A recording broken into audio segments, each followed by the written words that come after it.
বিজেপিটা বাঙালি party নয়। এরা বাংলা বোঝে না, বাংলা জানে না, বাংলা কথা বলতে জানে না, বাংলার কালচারটা সম্পর্কে এরা জানে না। এ পার্টি বাঙালি বিরোধী পার্টি, এ পার্টি বাহারি পার্টি। বিজেপি বাঙালি পার্টি নয়, বাঙালি বিরোধী পার্টি।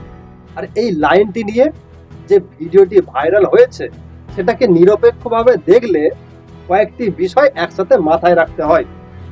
ভিডিওতে দেখা যায় শুভেন্দু অধিকারী একটি মঞ্চে বক্তব্য দিচ্ছে এবং পিছনে মা মাটি মানুষের নেত্রী লেখা রয়েছে, যা সাধারণত অল ইন্ডিয়া তৃণমূল কংগ্রেসের রাজনৈতিক স্লোগান। এই দিক থেকে অনুমান করা যায় ফুটেজটি তার তৃণমূল কংগ্রেসে থাকার সময়কার কোনো সভার হতে পারে। তবে সমস্যাটা শুরু হয় ওই নির্দিষ্ট লাইনের ক্ষেত্রে, বিজেপি বাঙালি বিরোধী পার্টি। এই বাক্যটি সম্পূর্ণ যাচাইযোগ্য, কোনো ফুল লেন্থ ভিডিও বা নির্ভরযোগ্য সংবাদ সূত্রে পরিষ্কারভাবে পাওয়া যায়নি। অর্থাৎ ভিডিওর একটি অংশ সামনে আছে কিন্তু পুরো বক্তব্য বা সম্পূর্ণ প্রেক্ষাপট অনুপস্থিত। এখানে তিনটি সম্ভাবনা খোলা থাকতে পারে। প্রথমত, একটি আসলেই পুরানো বক্তব্য হতে পারে, কিন্তু আমাদের কাছে সম্পূর্ণ ভিডিও নেই, তাই প্রসঙ্গ বোঝা যাচ্ছে না। দ্বিতীয়ত, ভিডিওটা কাটা, মানে বক্তব্যের কিছু অংশে বাদ দিয়ে এমনভাবে দেখানো হয়েছে যাতে অন্য অর্থ তৈরি হয়।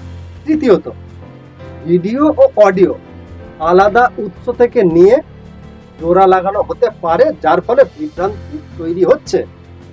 আর একটা গুরুত্বপূর্ণ দিক হলো, যদি এই বক্তব্যটি সত্যি স্পষ্টভাবে দেওয়া হতো তাহলে সেই সময়ে মূলধারার সংবাদ মাধ্যমে তার উল্লেখ থাকার কথা। কিন্তু এমন নির্দিষ্ট বাক্যের নির্ভরযোগ্য আর্কাইভ বা রিপোর্ট সহজে পাওয়া যায় না।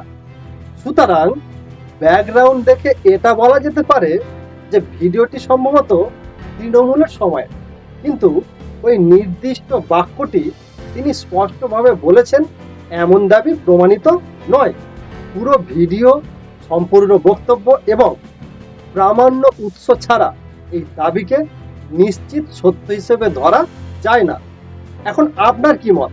আপনি কি মনে করেন ভিডিওটি সম্পূর্ণ সত্য, নাকি এখানে কোনো কাটছাট বা বিভ্রান্তি থাকতে পারে? অবশ্যই আপনার গুরুত্বপূর্ণ মতামত ভিডিওর কমেন্ট বক্সে জানাতে ভুলবেন না। ধন্যবাদ।